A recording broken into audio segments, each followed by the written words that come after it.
Assalamualaikum warahmatullahi wabarakatuh. Hai anak-anakku sayang yang dicintai, yang dibanggakan. Apa kabarnya hari ini? Semoga kalian selalu sehat ya. Kalian walaupun belajar di rumah tetap bersemangat, jangan malas-malasan. Anak hafalah, cerdas, berakhlak mulia, dan berprestasi. Kalian harus selalu berprestasi. Ya, sudah siap belajar hari ini? Ya, kalau sudah siap, sebelum kita mulai, kita berdoa dahulu.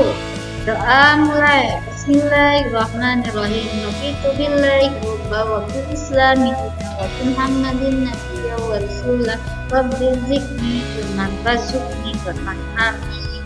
Semoga pembelajaran ini lancar dan bermanfaat untuk kalian. Ya, kita mulai ya pendalaman materi. Masih di tema 2. Persatuan dalam perbedaan. Subtema 3. Bersatu kita teguh. Nah, kelas 6 hari ini kita akan bahas PB 5 dan 6. Perhatikan ya penjelasan Ibu ya. Di sini Ibu akan menjelaskan masuk ke pembelajaran 5, muatan IPS KD 3.4 dan 4.4, yaitu upaya meningkatkan kesejahteraan pada masa awal kemerdekaan.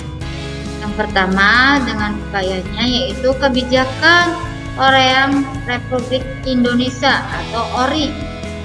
Pada tanggal 1 Oktober 1946, pemerintah mengeluarkan larangan menggunakan mata uang nica dan digantikan dengan penggunaan ori sebagai alat pembayaran yang resmi di Indonesia.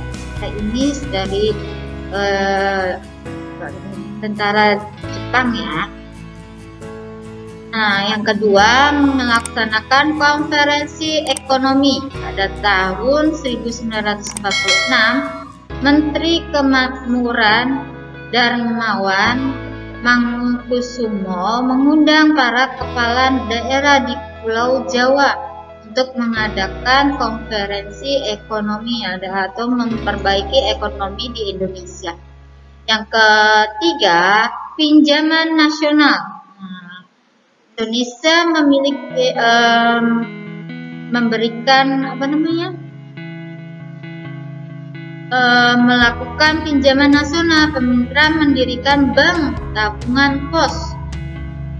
Program ini untuk mengumpulkan dana bagi kepentingan pejuang dan meningkatkan kepercayaan rakyat pada pemerintah Indonesia. Jadi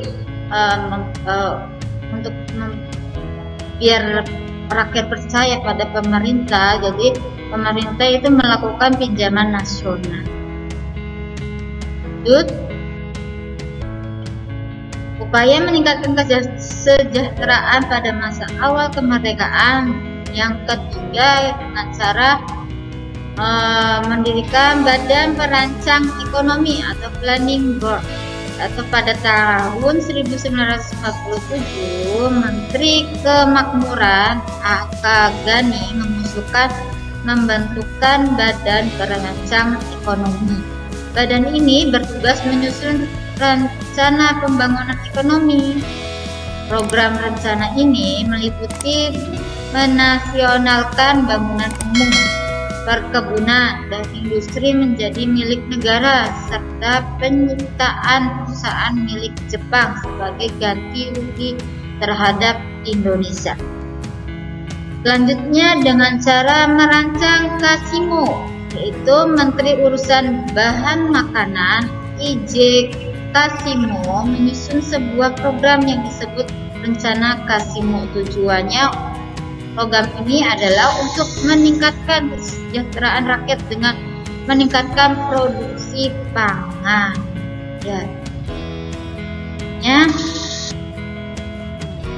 Kita lanjutkan masuk ke pembelajaran ke-6, muatan PKN KD 3.4 dan 4.4. Mempertahankan persatuan dan kesatuan pada masa kemerdekaan. Berikut ini cara-cara untuk mempertahankan persatuan dan kesatuan pada masa kemerdekaan. Yang pertama, menjaga keharmonisan antar suku, bangsa, dan agama. Yang kedua, meningkatkan semangat kekeluargaan dan gotong royong. 3. Memperluas pergaulan dengan orang yang berlainan suku, bangsa, dan agama. Yang keempat, meningkatkan pendidikan masyarakat. Yang 5, tidak mudah terpancing oleh pihak-pihak yang lain yang ingin memecah belah bangsa kita. Yang keenam, meningkatkan rasa peduli sosial pada orang yang di sekitar. Yang ketujuh, melakukan pemerataan pembangunan hingga ke seluruh pelosok negeri. Jadi harus bersatu ya kita sebagai penerus bangsa. Selanjutnya yaitu meningkatkan semangat kekeluargaan dan gotong royong untuk mempertahankan kemerdekaan kita. Kalau jika kita di keluarga terpecah belah, mana negara kita akan cepat mudah banget dijajah oleh bangsa lain. Lanjut ke pembelajaran ke-6, muatan bahasa Indonesia KD 3.4 dan 4.4. Kata baku dan kata tidak baku dalam teks. Ayo ingat kembali kata baku yang sudah kamu pelajari. Ya, kemarin sudah menjelaskan di subtema 1 dan 2 ya, kata baku dan tidak baku. Kalau kata baku itu yang resmi, kalau tidak baku itu bahasa sehari-hari kita. Kamu dapat menentukan suatu kata baku atau tidak baku dengan menggunakan Kamus Besar Bahasa Indonesia KBBI sebagai pedomannya. Jadi kalian harus memiliki atau meminjam Kamus Besar Bahasa Indonesia ini. Ya, lanjut ke kata baku. Apa sih kata baku? Ibu ingatkan kembali ya.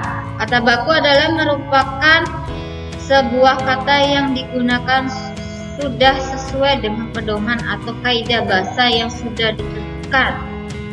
Nah, ciri kata baku ini, yang pertama, kata baku tidak dipengaruhi bahasa daerah, bahasa Sunda, bahasa Cirebon, apalagi tidak terpengaruh bahasa baku itu. Ya, kata baku tidak dipengaruhi bahasa asing atau bahasa Inggris, dia tidak berpengaruh. Jadi bahasa baku benar-benar baku sesuai dengan kamusnya. Yang ketiga, pemakaian imbuhan secara eksplisit. Yang keempat, bukan bahasa percakapan, jadi bahasa yang resmi, jadi bukan percakapan kita ke orang-orang atau percakapan ke antara dua orang saja atau banyak ya. Menggunakan sesuai dengan konteks kalimat. Yang selanjutnya, tidak terkontaminasi atau tidak rancu bahasanya. Kata baku tidak mengandung arti pleonasme. Selanjutnya, tidak mengandung hiperkorek. Contohnya, kata baku ini objek, pasif, praktik, efektif, karena, foto, biosfer, bus, aktif, November, apotek, negeri, teknik, daftar, nasihat, dan dokter. Nah, di sini itu kata-kata bakunya. Biasanya kalian menyebutnya apotek jadi apotik, ya kan? Nah, di situ antara kata baku dan tidak baku. Kata-kata yang sehari-hari kita sebutkan itu biasanya yang kata yang tidak baku. Kalau yang itu, yang kata yang baku itu untuk berpidato, membuat laporan, membuat surat, itu adalah kalimat baku. Lanjut ke kita lanjutkan ya, yaitu kalimat efektif. Ibu jelaskan kembali, kemarin sudah menjelaskan sedikit kalimat efektif, sekarang Ibu akan menjelaskan lagi. Apa itu kalimat efektif? Kalimat efektif merupakan kalimat yang telah memenuhi standar kaidah tata bahasa yang benar, memiliki gagasan atau ide yang jelas di dalamnya, yaitu terus memiliki esensi yang jelas dalam penyampaian maksud dan tujuannya, tidak berlebihan atau pemborosan dalam menggunakan kata. Nah, syarat kalimat efektif ini adalah mudah dimengerti oleh pembaca. Nah, selanjutnya pada kalimatnya tidak multitafsir. Yang ketiga, tidak berpotensi menimbulkan kesalahan pemahaman bagi pembaca. Selanjutnya, tidak melakukan pemborosan kata. Terakhir, bersifat sistematis. Selanjutnya kita akan bahas ciri-ciri kalimat efektif seperti apa, yaitu bentuk paralel. Yang kedua, struktur yang sepadan. Yang ketiga, tidak berlebihan dalam penggunaan kata. Yang keempat, kecermatan penalaran. Yang berikutnya, gagasan yang pandu.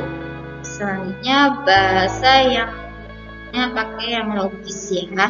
Terakhir, ketepatan pemilihan kata. Ya, selanjutnya. Ya, di sini Ibu beri contoh kalimat efektif dan kalimat tidak efektif ya. Yang pertama kita baca kalimat efektifnya dulu. Tugas utama guru ialah mengajar, meneladani, dan mendidik. Tidak efektifnya tugas utama seorang guru ialah mengajar, belajar, dan usaha. Contoh kedua, Ita adalah anak yang suka membantu, sedangkan Uli adalah anak yang usil. Tidak efektifnya, Ita adalah anak yang penyayang dan Uli adalah anak yang jahil. Yang selanjutnya, Dika memakai sepatu putih. Nah, Dika memakai sepatu warna putih. Yang selanjutnya, contohnya, bagi mahasiswa yang merasa belum mengerjakan tugas, silakan keluar dari ruangan ini. Yang merasa belum mengerjakan tugas, silakan keluar dari ruangan ini. Contoh berikutnya, Rasti sedang mengolesi kakinya dengan minyak kayu putih. Tidak efektifnya, Rasti sedang mengolesi pintunya dengan minyak kayu putih. Selanjutnya, Delon pergi bermain setelah pulang dari sekolah. Delon setelah pulang dari sekolah, ia pergi bermain. Pada pertandingan sepak bola tadi malam, striker lawan terus-menerus melakukan tendangan jarak jauh terhadap penjaga gawang. Tidak efektifnya, pada pertandingan sepak bola tadi malam terlihat bola tersebut seperti terus-menerus melakukan tendangan terhadap penjaga gawang. Selanjutnya, contoh terakhir, aku tidak sengaja melihat pencuri itu sedang melancarkan aksinya. Yang tidak efektifnya, aku tidak sengaja menonton pencuri sedang melancarkan aksinya. Nah, ada perbedaannya kalimat efektif dan tidak efektif. Nah, lebih baku di kalimat efektif ya, dan lebih banyak bertele-telenya di kalimat tidak efektif. Nah, di sini Pembelajaran kita sudah selesai. Alhamdulillahirobbilalamin. Nah, Ibu akan beri tugas sama kalian, buka LKS-nya halaman berapa? Ayo, halaman 80. Kalian kerjakan 5 soal itu ya, yang PPKN.